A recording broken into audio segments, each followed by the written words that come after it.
Pernah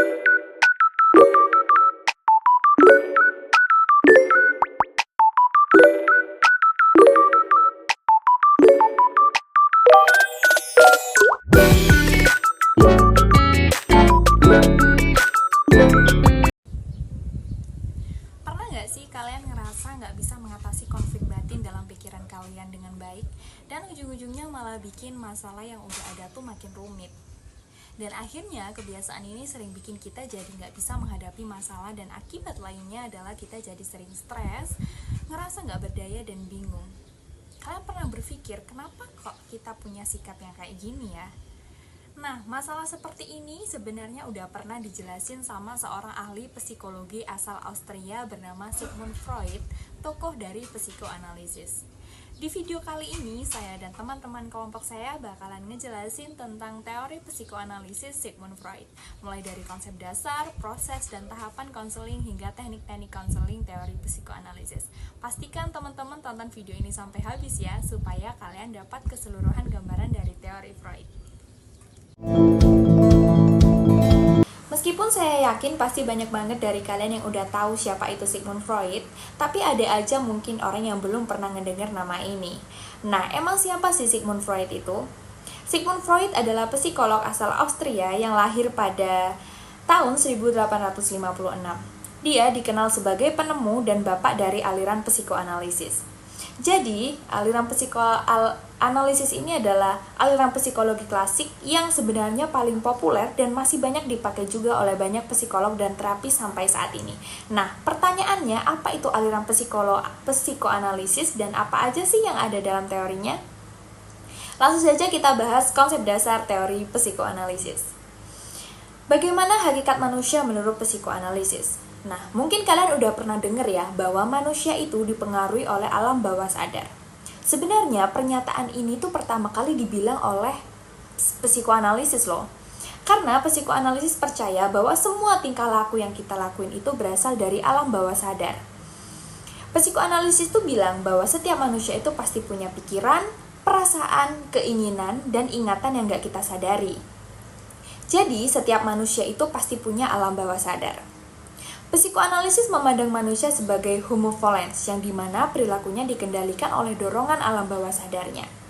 Jadi, sebenarnya kita suka sama orang, mau makan apa, mau kerja di mana, mau ngelakuin kejahatan, atau misalnya nafsu sama orang, atau apapun perilaku kita itu, entah yang baik, yang jahat, yang biasa saja. Kalau kata Freud dan aliran psikoanalisis, semua itu sebenarnya dipengaruhi oleh alam bawah sadar kita.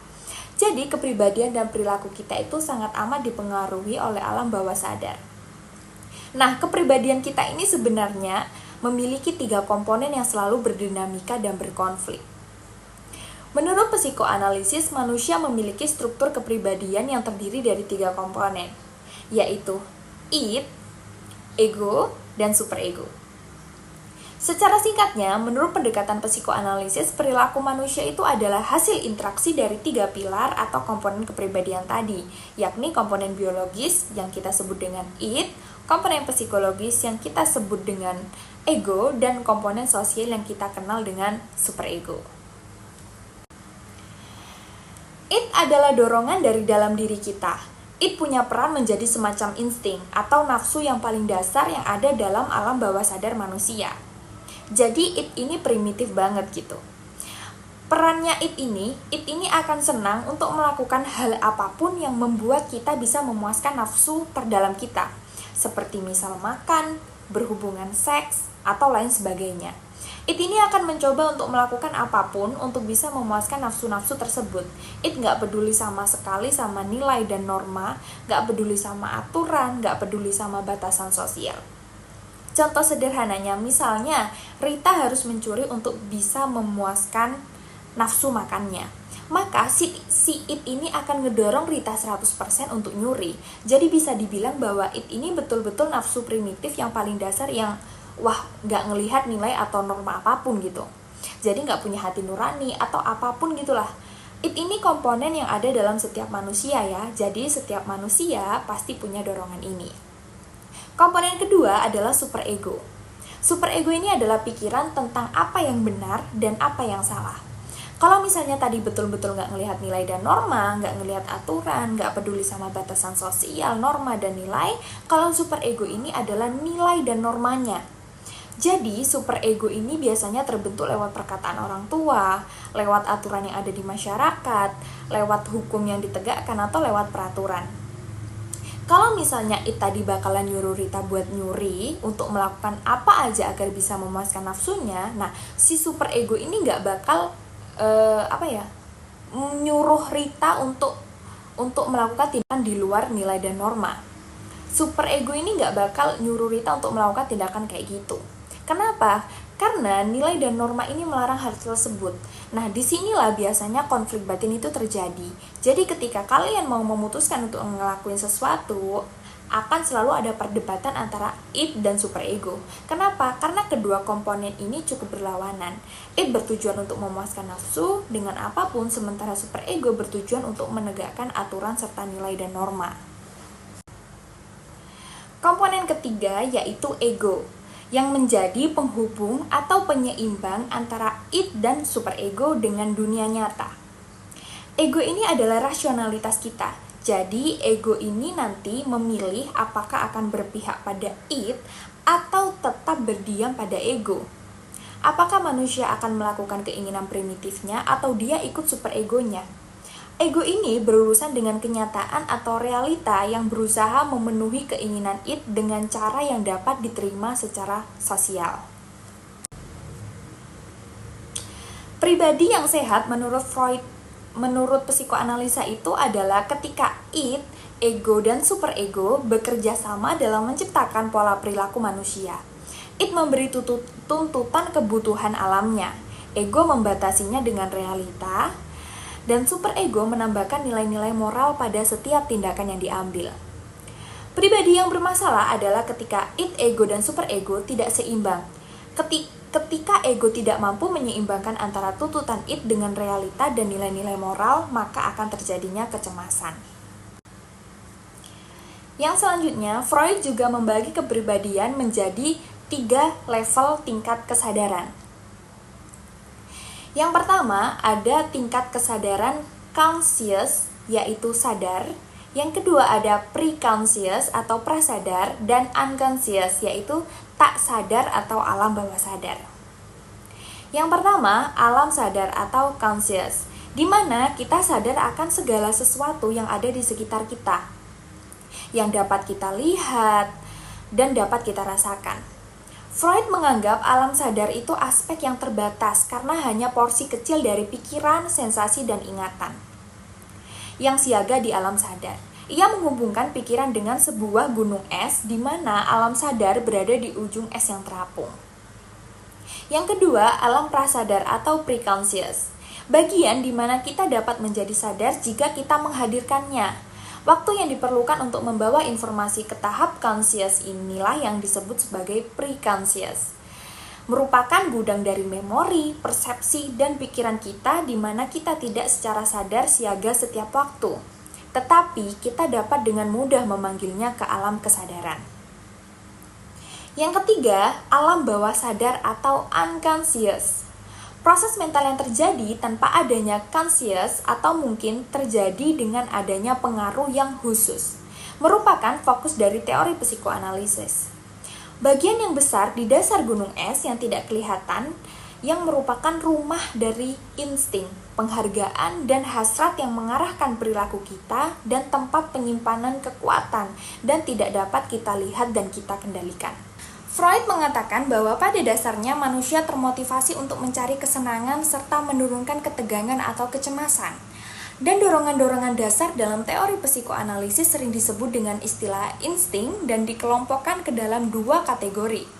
Yang pertama adalah dorongan seks atau eros, dan yang kedua adalah dorongan agresi, distraksi, atau kita sebut dengan thanatos. Freud juga menempatkan kecemasan ke dalam dinamika kepribadiannya. Ada 3 jenis kecemasan. Yang pertama ada kecemasan neurosis, yang kedua kecemasan moral, dan yang terakhir adalah kecemasan realistis. Dan salah satu cara untuk mengurangi kecemasan dalam teori psikoanalisis ini dikenal dengan namanya mekanisme pertahanan diri. Dan pada dasarnya, mekanisme pertahanan diri ini adalah suatu hal yang normal dan digunakan secara universal oleh setiap orang. Namun, ketika itu dilakukan secara ekstrim dan berlebihan, akan mengarahkan pada perilaku neurotik. Beberapa bentuk dari mekanisme pertahanan diri ini antara lain yang pertama represi, pembentukan reaksi, pengalihan, fiksasi, regresi, proyeksi, introyeksi, dan sublimasi. Freud juga mengatakan bahwa pengalaman masa kanak-kanak akan sangat mempengaruhi dan membentuk kepribadian seseorang ketika dewasa nantinya, terutama 5 tahun pertama kehidupannya. Nah, itu tadi sedikit penjelasan terkait konsep dasar teori psikoanalisis, mulai dari bagaimana psikologis memandang manusia hingga struktur kepribadian dan tingkat kesadaran menurut Freud.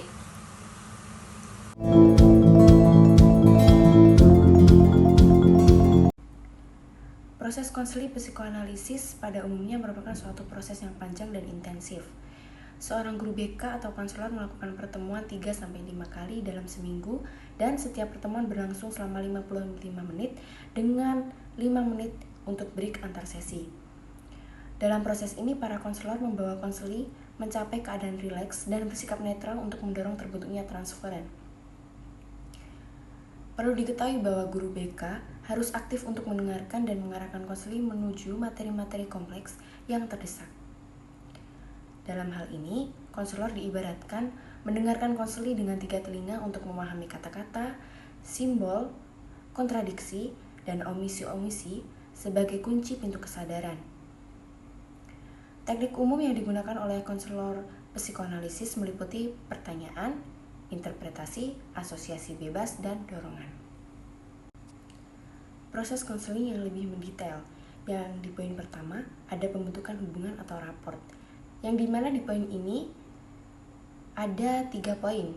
Poin pertama ada kepercayaan.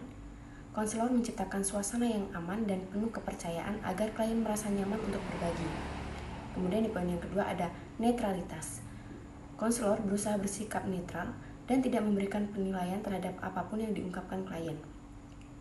Yang ketiga ada transferensi, yang dimana fenomena klien memindahkan perasaan dan harapan terhadap orang penting dalam hidupnya, contohnya orang tua, teman-teman, maupun keluarganya, kepada konselor. Fenomena ini menjadi alat penting dalam konselor terapi. Selanjutnya ada pengumpulan data. Di sini ada 2 poin, yang dimana poin pertama ada anamnesis. Konselor mengumpulkan informasi lengkap tentang kehidupan klien, termasuk riwayat keluarga, pengalaman, masa lalu, dan masalah yang sedang dihadapi. Kemudian di poin yang kedua ada observasi, yang dimana konselor mengamati perilaku nonverbal klien, seperti ekspresi, wajah, bahasa tubuh, dan nada suara. Dan di sini di poin yang ketiga ada interpretasi, yang dimana di sini ada 2 poin di dalamnya. Yang pertama, mengungkap makna tersembunyi. Konselor menganalisis ucapan, mimpi, dan perilaku klien untuk menemukan makna simbolik tersembunyi. Kemudian di poin yang kedua ada memberikan pemahaman. Konselor menjelaskan kepada klien tentang makna di balik perilaku dan pikirannya, sehingga klien dapat memperoleh pemahaman yang lebih dalam untuk dirinya sendiri. Di poin yang keempat, di sini ada mengatasi resistensi. Di sini ada 2 poin yang dapat saya jelaskan. Yang pertama, mekanisme pertahanan. Klien seringkali mengembangkan mekanisme pertahanan untuk melindungi diri dari perasaan yang menyakitkan. Konselor membantu klien untuk mengenali dan mengatasi mekanisme pertahanan ini. Kemudian yang kedua ada fokus pada pengalaman masa lalu. Konselor membantu klien untuk mengeksplorasi pengalaman masa lalu yang mungkin menjadi akar dari masalah saat ini. Di sini yang terakhir ada tujuan akhir. Tujuan akhir ini pastinya membantu klien untuk mencapai yang pertama, pemahaman diri yang lebih mendalam. Klien menjadi lebih sadar dan motivasi perasaan dan konflik dari dirinya. Kemudian pengurangan gejala. Gejala-gejala psikologis yang mengganggu seperti kecemasan atau depresi berkurang atau bahkan hilang. Kemudian ada perubahan perilaku. Klien mengembangkan pola pikir dan perilaku yang lebih sehat dan adaptif. Dan perlu diingat bahwa konseling psikoanalisis adalah proses yang panjang dan membutuhkan komitmen dari kedua belah pihak, sehingga semua masalah cocok untuk diatasi oleh psikoanalisis. Sekian dari saya, terima kasih.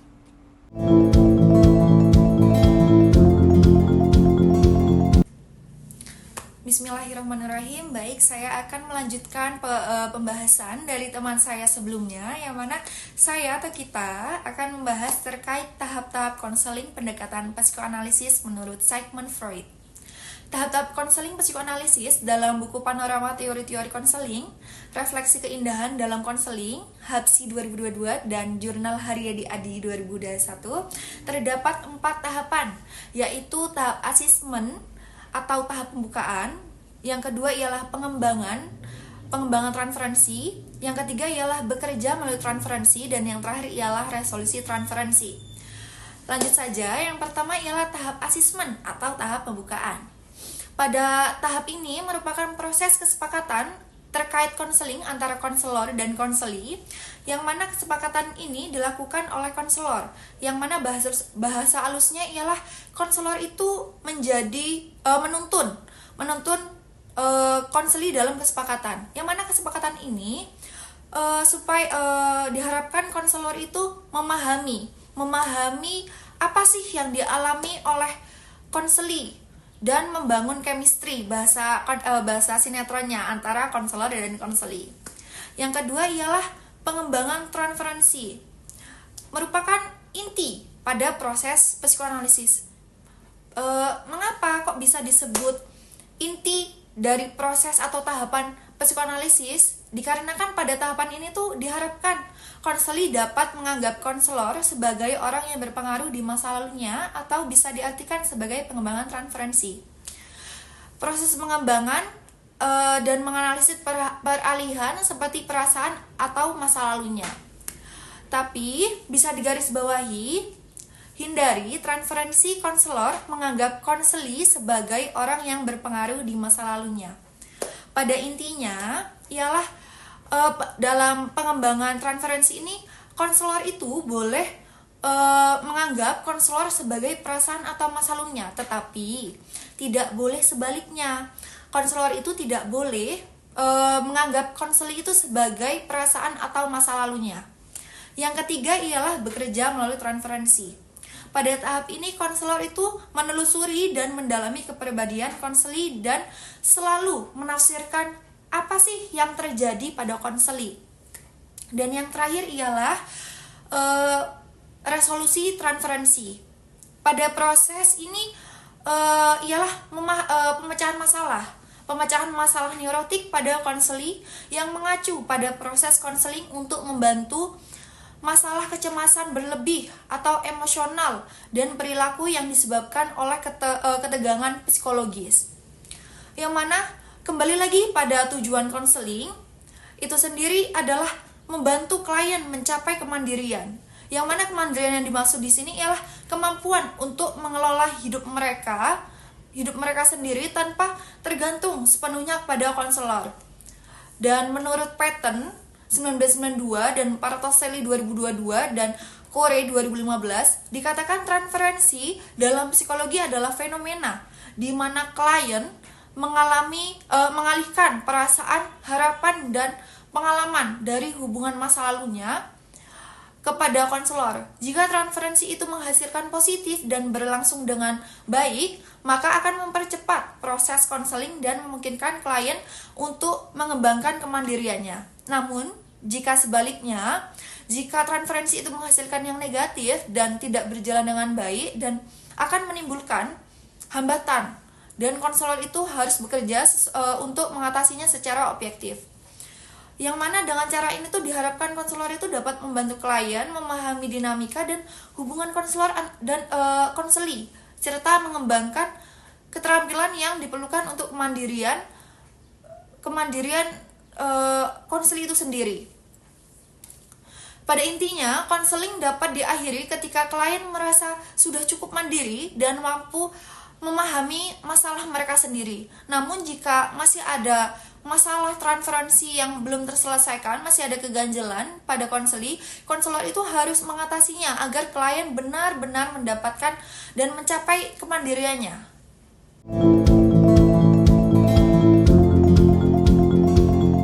Selanjutnya, saya akan menjelaskan teknik-teknik pendekatan dalam konseling psikoanalisis Sigmund Freud. Teknik pertama adalah teknik talking cure. Teknik ini pertama kali digunakan oleh Freud dan Joseph Breuer dalam prakteknya, yaitu dengan melakukan pendekatan kepada pasiennya.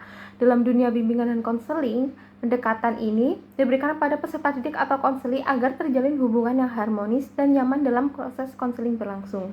Dalam teknik ini diberikan kesempatan untuk konseli menceritakan semua pengalaman yang terjadi dalam hidupnya, kemudian hubungan baik itu memunculkan sebuah katarsis atau kebebasan dalam mengungkapkan masalahnya. Teknik kedua adalah asosiasi bebas. Sama halnya dengan teknik talking cure yang memberikan kesempatan untuk mengungkapkan apapun yang ada di pikirannya, teknik ini adalah salah satu teknik utama dalam konseling psikoanalisa. Namun sebelum di teknik asosiasi bebas, Freud pernah menggunakan teknik hipnotis dengan menghipnotis pasiennya agar mau terbuka untuk mengungkapkan masalahnya. Freud beranggapan bahwa apa yang dikatakan meski secara abstrak akan ditemukan titik penekanan di diri konseli, asalkan konseli jujur dalam mengatakannya, sehingga dalam penggalian masa lalu tersebut dapat memudahkan penganalisisan kata-kata konseli. Yang ketiga adalah analisis mimpi. Mimpi itu memiliki dua isi, yaitu isi laten dan manifest. Mimpi laten terdiri dari motif, simbol yang samar dan tidak disadari sehingga sulit untuk dipahami. Sedangkan isi manifest adalah mimpi yang terlihat jelas gambarannya. Analisis mimpi merupakan metode penting untuk mengungkapkan sesuatu yang tidak disadari oleh konseli dan memberikan pemahaman terhadap permasalahan yang belum terselesaikan. Freud beranggapan bahwa mimpi merupakan jalan menuju ketidaksadaran karena hasrat, kebutuhan, ketakutan tersebut dapat terungkapkan, di mana ego individu mulai melemah dan digantikan dalam alam tidak sadarnya. Yang keempat adalah analisis resistensi. Resistensi merupakan penolakan kelangsungan konseling dalam mencegah konseli untuk mengungkapkan hal-hal yang tidak disadari. Selama proses asosiasi bebas dan analisis mimpi, konseling dapat menunjukkan ketidaksukaannya untuk menghubungkan pikiran, perasaan, dan masa lalu. Freud beranggapan bahwa resistensi sebagai dinamika merupakan tidak sadar yang digunakan untuk mempertahankan kecemasan, di mana konseli menolak seperti membahas, mengingat, atau memikirkan tentang pengalaman masa lalu. Yang kelima adalah analisis transferensi. Dalam teknik ini, konselor berusaha untuk membantu memberi alasan dari kecemasan yang dipendam konseli, dengan mengalihkan konselor sebagai objek konseli atas masa lalunya. Transferensi merupakan cara kerja pertahanan ego di mana impuls yang tidak sadar dialihkan ke objek yang lain. Dengan kata lain, transferensi memantulkan kebutuhan konseli akan cinta. Yang dimaksudkan dengan cinta atau benci adalah suatu perasaan emosi di masa lalu yang terpendam dapat diungkapkan melalui objek tersebut. Teknik keenam dan teknik terakhir adalah interpretasi. Proses penganalisisan atau penafsiran asosiasi bebas, mimpi, resistensi, dan transferensi melalui tindakan yang menyatakan dan menerangkan kepada tingkah laku konseling yang termanifestasikan atau tergambar melalui asosiasi bebas, mimpi, resistensi, dan transferensi. Fungsi dari interpretasi adalah mempercepat pengungkapan dari sesuatu yang tidak disadari, dengan tujuan agar membuka hal-hal yang tidak disadari konseli, dilakukan ketika sadar dan konselor dapat mengeksplorasi secara menyeluruh dan mendalam permasalahan konseli.